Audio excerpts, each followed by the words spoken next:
Nuestra ciudad, Campana, a orillas del río Paraná de Las Palmas, está ubicada a 11.800 kilómetros de la ciudad de Berlín, a 11.034 de la ciudad de París y a 11.500 de la de Roma. En este contexto es difícil creer o concebir que nuestra ciudad haya podido haber estado de algún modo involucrada con los sucesos acaecidos durante la Segunda Guerra Mundial. Pero más difícil aún es creer que durante el conflicto, espías, agentes secretos del régimen nazi, no solo caminaron por nuestras calles, sino que habitaron y vivieron junto a nosotros. Esta es la historia que les venimos a contar, la del nazismo y la del Tercer Reich en Campana. Die Partei ist Hitler! Hitler aber ist Deutschland, wie Deutschland Hitler ist! Hitler liegt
Voy. A finales del siglo XIX, principios del siglo XX, Argentina recibe una gran oleada de inmigración europea. Particularmente Campana recibe inmigrantes de Italia y de España, seguramente en busca de las oportunidades laborales que ofrecía la destilería de alcohol, la refinería de petróleo años más tarde y también el frigorífico y los talleres ferroviarios. La refinería de petróleo que se ve a mis espaldas fue iniciativa de un empresario austroalemán, Emilio Schiner. Él en 1905 fundó aquí en la ciudad de Campana lo que sería la primer destiladora de petróleo de América Latina. Eso lo hizo en conjunto con algunos socios argentinos, pero al margen de los socios argentinos, el personal técnico calificado que vino a intervenir en las operaciones y en el gerenciamiento de la refinería venía directamente convocado de Alemania. Miren, a ver, el gerente general, uno de los gerentes más importantes y más históricos de lo que fue la refinería de Campana en sus orígenes, había sido Rudolf Reichert, alemán, quien ingresó a poco del comienzo de la refinería y se mantuvo en su cargo hasta finales de la década del 30. Es decir, tengamos en cuenta algo, la refinería originalmente de Schiner fue vendida cerca de 1910-1915 al grupo Rockefeller. En ese momento iniciaban la Compañía Nativa de Petróleo, es decir, era una empresa con gran cantidad de cuadros técnicos alemanes, pero de capitales norteamericanos. En esa situación transcurrió la Primera Guerra Mundial, porque por ejemplo Rudolf Reichert ocupó el cargo de gerente incluso durante la Primera Guerra Mundial, donde Estados Unidos se enfrentó a Alemania para retirarse a finales de la década del 30. Extraño o no, lo cierto es que mientras el grupo Rockefeller dominaba y controlaba la empresa petrolera, en la década del 30 seguía convocándose a personal que venía de Alemania para distintas funciones técnicas y que se relacionaba con el personal norteamericano que existía. Mientras tanto, Hitler iba dominando la escena política mundial y gestando lo que sería la Segunda Guerra Mundial. Lo sorprendente es que parte de ese personal alemán de la refinería no se limitaba al trabajo en el exterior de tipo técnico, sino que formaría parte de un entramado de espionaje militar del Tercer Reich que se relacionaría con organizaciones nazis que figuraban aquí en la Argentina. Ante el surgimiento de la Alemania nazi, en la Argentina algunos sectores decidieron abrazar fuertemente la causa del nacionalsocialismo. Claro está que de este lado del mundo, en ese momento, todavía no se conocía de forma cabal e integral el nivel y el calibre de las atrocidades que estaban sucediendo en Europa. Además, tenemos que decir que dadas las relaciones económicas que nuestro país mantenía con el Reino Unido, la mayor parte de la clase política había decidido mantener una postura aliadófila y, en el peor de los casos, de neutralidad. En nuestra ciudad, los principales referentes de la política y los intelectuales de la ciudad, como Luis de Greco o Martín Becerra, observaban azorados y con preocupación el error que estaba sucediendo en Europa. Los primeros meses de 1940, los radioaficionados locales, que eran muchísimos, a ver, vamos a hacer una pequeña interpretación del tema de radioaficionados. En aquellos momentos, década del 40, década del 30, el ser radioaficionado y las comunicaciones de radioaficionados eran muy relevantes a nivel país, ¿no? O sea, pensemos, no había celulares, no había internet, naturalmente, no había muchos medios de comunicación, entonces la radio tenía una relevancia muy alta. Y la radioafición, que eran, digamos, particulares que realizaban actividades de radio, tenían una relevancia importante porque servían, digamos, en momentos de crisis para poder comunicar novedades rápidos, porque no todas las ciudades tenían radios establecidas, ¿no? Como era el caso de Campana, pero sí teníamos muchos radioaficionados. Bueno, volviendo al punto, después de esta mínima explicación de la actividad, los radioaficionados locales en esos primeros meses de la década del año 1940 empezaron a percibir, a escuchar en lo que era el espectro de las ondas cortas, empezaron a escuchar transmisiones en alemán. Obviamente se alarmaron como era, digamos, esperable, e hicieron la denuncia en la dirección de correos y telégrafos. Esa dirección naturalmente tomó intervención y empezó a seguir la onda desde donde se emitían esas señales, digamos, en alemán. Y dieron específicamente con este chalet que está aquí en mis espaldas, es un chalet de lo que era el barrio inglés, ¿no? Estamos en este momento en lo que es el corazón de lo que era el barrio inglés de la ciudad de Campana. Este barrio, estas casas del barrio inglés habían sido construidas por el frigorífico que estaba establecido en la ciudad de Campana, y al momento de su cierre habían sido alquiladas a la refinería de petróleos porque ellos estaban emplazando aquí, en estos chalets del barrio inglés, a parte de sus cargos jerárquicos. Bueno, este chalet, el emblemático chalet número 5, era ocupado por Eduardo Helmut Lenz, quien trabajaba en la refinería de petróleos al igual que su padre. Eduardo había solicitado permiso para la instalación de la antena, pero no lo había obtenido. El 17 de mayo de 1940 las autoridades se presentan en este chalet y constatan la existencia de esta antena y el transmisor. Pero la sorpresa fue cuando también encontraron publicidad, propaganda de la Alianza Nacionalista. Esta organización, casualmente, estaba sospechada de haber generado disturbios la noche anterior en la capital de nuestro país. Eduardo prácticamente no tuvo consecuencias judiciales por la carencia del permiso para la antena, pero sí esta situación alertó a las autoridades, ya que debido a nuestro alineamiento con las fuerzas pro aliado, había algunas directivas, algunos protocolos relacionados a la transmisión de comunicaciones y de información por estos medios, teniendo en cuenta sobre todo porque Alemania estaba considerado un estado hostil hacia la Argentina.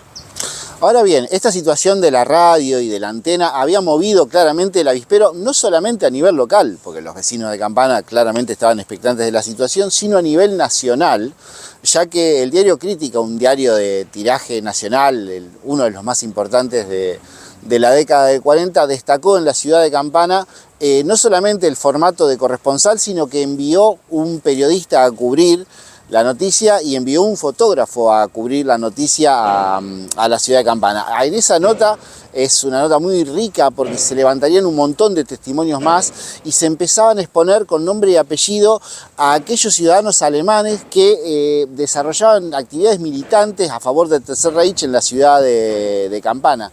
Ahora, no solamente eso, dentro de la gran cobertura gráfica que hizo el diario Crítica, hay una imagen que toma el fotógrafo donde se ve aquí en este mismo parque caminando a Eduardo Lenz, quien había sido denunciado por el asunto de la antena, junto a Georg Helmut Lenz, un espía, un agente encubierto pero para nada disimulado, que cumplía funciones para la Alemania nazi, y que algunos partes policiales los indicaban como el cerebro que estaba detrás de la instalación de esta antena en la ciudad de Campana.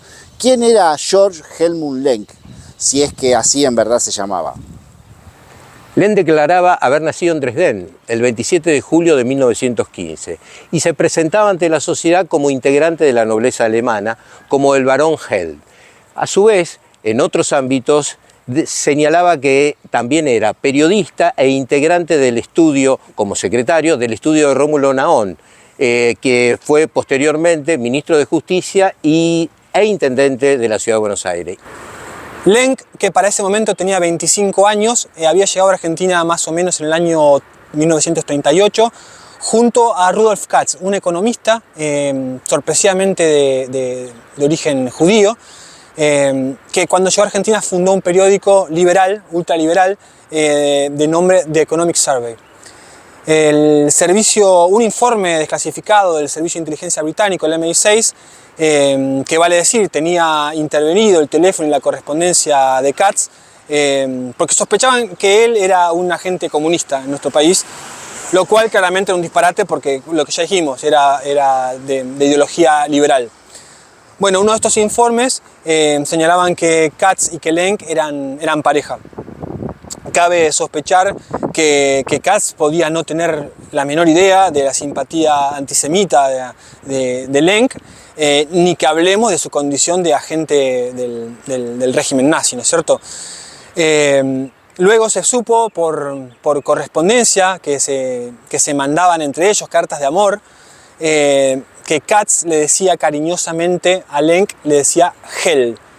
De ahí que quedó lo de Barón Hell, ¿no es cierto? Por la contracción de su nombre Helmut y Lenk. Helmut y Lenk terminó siendo Hell. Lo cierto es que podemos decir que en Campana teníamos al propio Barón Hell caminando entre nosotros, habitando entre nosotros, y de hecho fue fotografiado con Lenz, que junto con Lenz en algún momento se creyó que compartían el apellido por la suposición errónea de que podían ser familiares.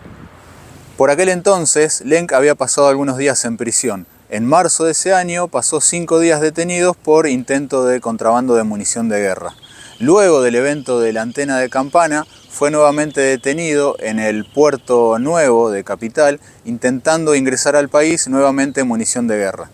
En aquel entonces, Lenk argumentó que esa munición iba a ser utilizada para la caza deportiva y para prácticas de tiro. Lo llamativo de todo esto fue que el barco desde donde intentaba hacer la descarga tenía bandera norteamericana. Eso hacía suponer que alguna célula nazi podría estar operando ya en Estados Unidos o en alguno de los puertos donde el barco tocó tierra.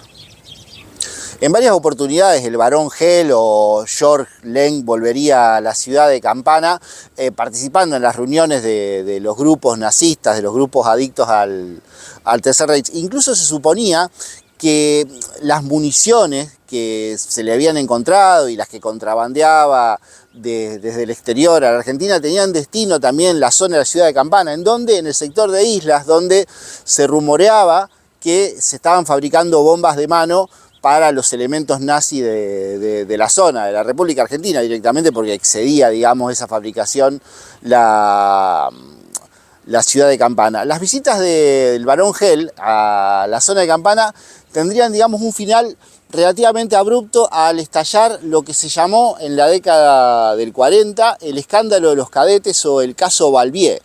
¿Qué era el caso Balbier? Bueno, Balbier era un fotógrafo artístico de gabinete, al cual se le había empezado a investigar por realizar fotos de desnudos masculinos. Esa investigación se fue ramificando hasta encontrar que Balbier no solamente había fotografiado, digamos, desnudos masculinos random, ¿sí?, sino que además desnudos masculinos de cadetes del Colegio Militar de la Nación, lo cual para aquellos años había sido todo un escándalo. Y ese caso empezó a ramificarse encontrando una serie de fiestas, ¿sí?, de contenido sexual, donde también participaban cadetes y efectivos del ejército argentino. Como uno de los organizadores de esas fiestas, se lo había sindicado a digamos, nuestro nazi más conocido de las visitas de Campana, al barón Gell como uno de los participantes y organizadores de las mismas, donde no solamente se decía que participaban, digamos, adolescentes y jóvenes efectivos del ejército, sino varones travestidos, ¿no? La idea de persona trans en la década del 40 obviamente no corría. El barón Gell fue finalmente detenido luego de que avanzara esa investigación y pasó algunos años en prisión. En 1946 se detecta la salida del barón Gell de la República Argentina a Brasil, donde luego se le pierde un poco el rastro y aparece en Estados Unidos, donde aparentemente tenía una galería de arte, y fallece finalmente en 1977. Pero bueno, después del escándalo que estalló con el caso Balbier, el barón Gell nunca más volvió a la ciudad de Campana.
Bloque 13.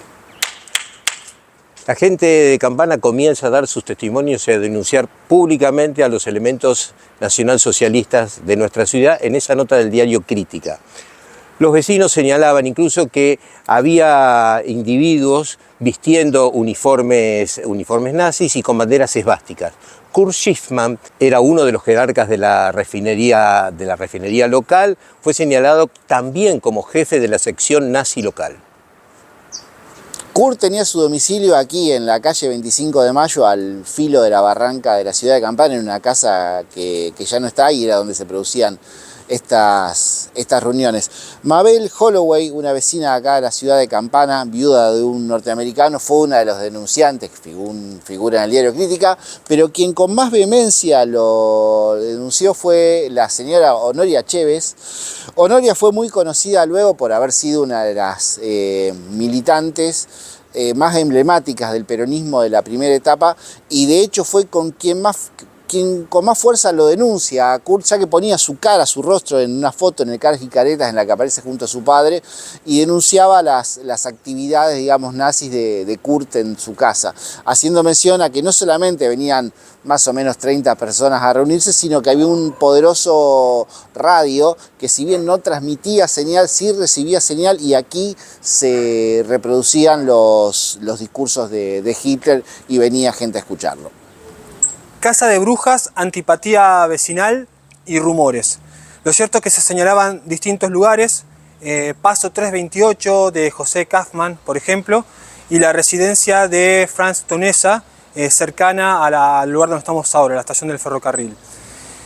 Vale decir que las vinculaciones de los nazis con Zárate ya eran muy fluidas, y a medida que las investigaciones comenzaron a intensificarse en el plano local, las reuniones comenzaron a migrar hacia la ciudad de Zárate, a una quinta ubicada en el puerto.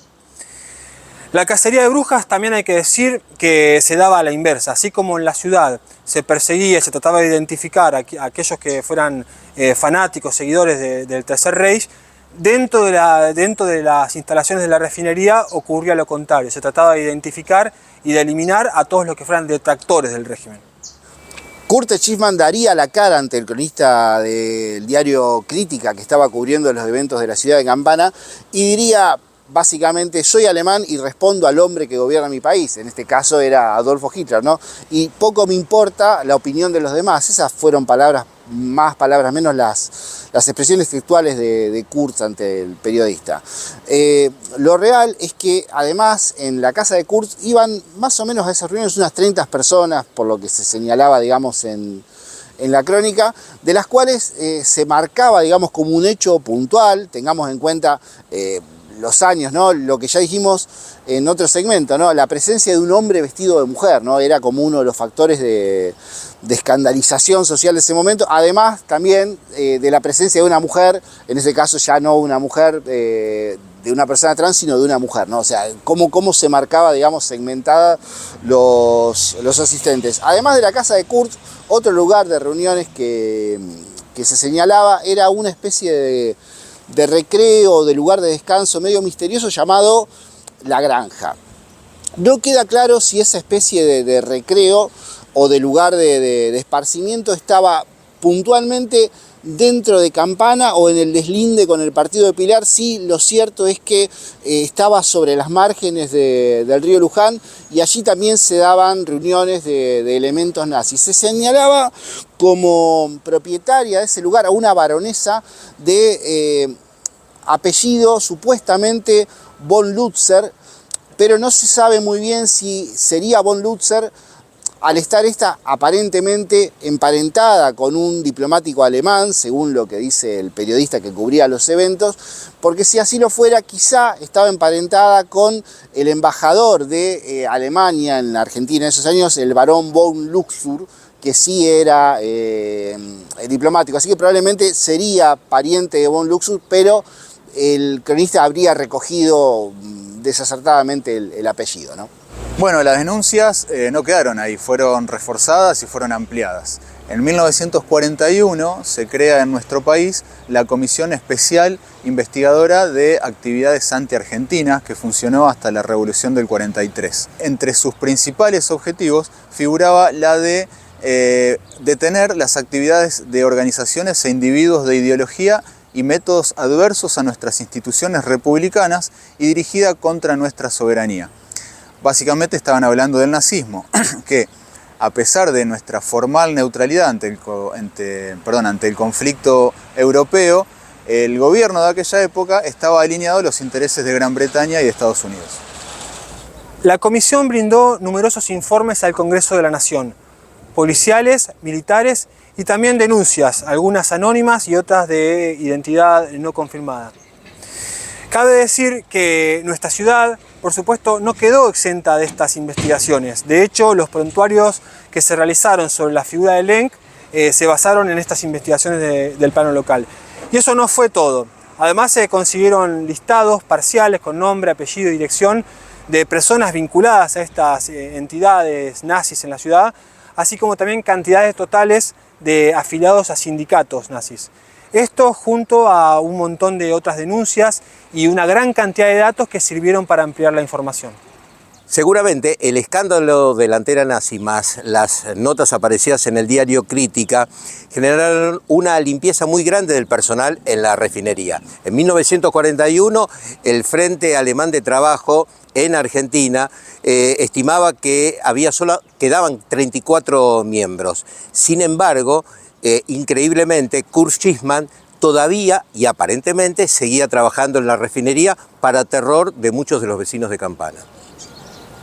Una nota firmada por un vecino de Campana, Juan Moyano, aparece en la Comisión de Actividades Anti-Argentinas, fechada agosto del 41. Allí lo señalan a Kurt, a Schiffman, como el conspirador más grande que tenemos en la patria.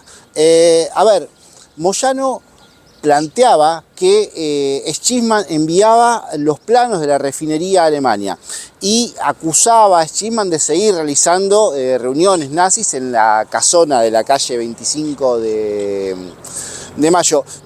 También lo vinculaba con los grupos nazis de Villa Ballester, donde había bastantes agrupaciones, digamos, nazistas, y había bastantes elementos afines al eje. Un poco de razón también tenía en esto Moyano, ya que no era solo una conjetura. En la casa de un dentista de Villa Ballester, de apellido Engel, se encontraron fotografías inéditas, o sea, no fotografías de diario, sino fotografías de papel fotográfico, internas sacadas del incendio de la refinería del año 1934, con lo cual, digamos, la vinculación estaba bastante probada.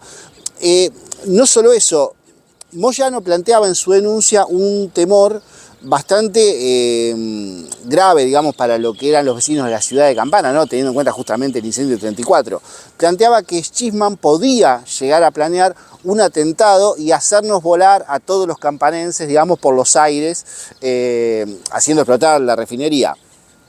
Errado o no, Moyano lo que planteaba no era bastante irracional, teniendo en cuenta algunos antecedentes que la propia Comisión de Actividades Antiargentinas había aprobado. Sucede que en la ciudad de Avellaneda, en el partido de Avellaneda, en lo que es la refinería de Dock Sud puntualmente, habían aparecido globos incendiarios que habían caído en el predio de la refinería y habían sido detectados su origen en casa de un militante nazista del partido de Avellaneda, con lo cual el planteo de Moyano, insistimos, probado o no, tenía, digamos, algún fundamento en su temor.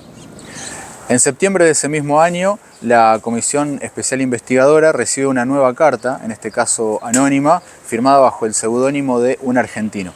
La carta daba cuentas de una serie de encuentros, de eventos, de reuniones que se desarrollaban en el chalet que está a mis espaldas.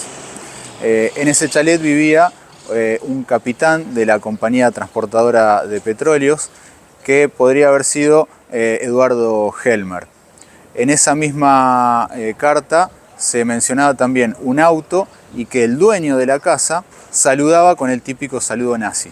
Luego de esa fecha, al menos en los registros públicos, empieza a menguar la cantidad de noticias acerca de nazis en nuestra ciudad, posiblemente relacionado a un proceso de desvinculación de alemanes, trabajadores de la refinería, que tengan ideologías amigables o cercanas al Tercer Reich.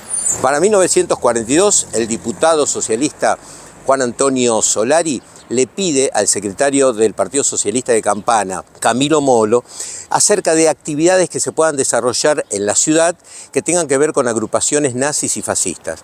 En agosto, Camilo Molo le contesta que dichas actividades no existen.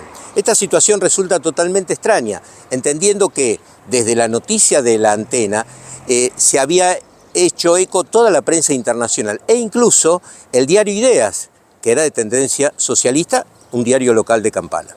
Lamentablemente en los archivos públicos de la ciudad no existen, no están disponibles ejemplares de diarios que hayan cubierto la noticia del descubrimiento de la antena. Lo que podemos tomar como una excepción es quizás el diario Ideas, del cual sabemos que hay algunos ejemplares desperdigados por la ciudad en distintas manos, que sí cubrió ese evento, aunque sorpresivamente lo hizo de una forma bastante débil, bastante tibia, podemos decir, teniendo en cuenta la línea ideológica y la línea editorial del medio. Otra cosa que tenemos que aclarar es que la presencia de miembros del partido nazi en nuestra ciudad no implica en absoluto que ellos hayan tenido una comprensión cabal de todo lo que estaba sucediendo en Europa y sobre todo específicamente en Alemania. Las atrocidades del holocausto y las calamidades que sucedieron por esa época, más las implicancias de lo que se dio a llamar la solución final, no se conocieron en nuestro pago, por lo menos hasta el último tramo de la guerra, o más precisamente sobre el final mismo de la contienda. Al finalizar la guerra en Campana fue toda alegría, fueron todos festejos y celebraciones, sobre todo lo que tiene que ver con la clase política, que se reunió, realizó brindis, dio notas con los medios, discursos, en un clima absoluto de algarabía. Pero bueno, también tenemos que pensar en que esos poquitos simpatizantes del régimen nazi que acababa de terminar, en silencio y escondidos, seguramente lamentaron el final de la contienda.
Eva, auf Wiedersehen.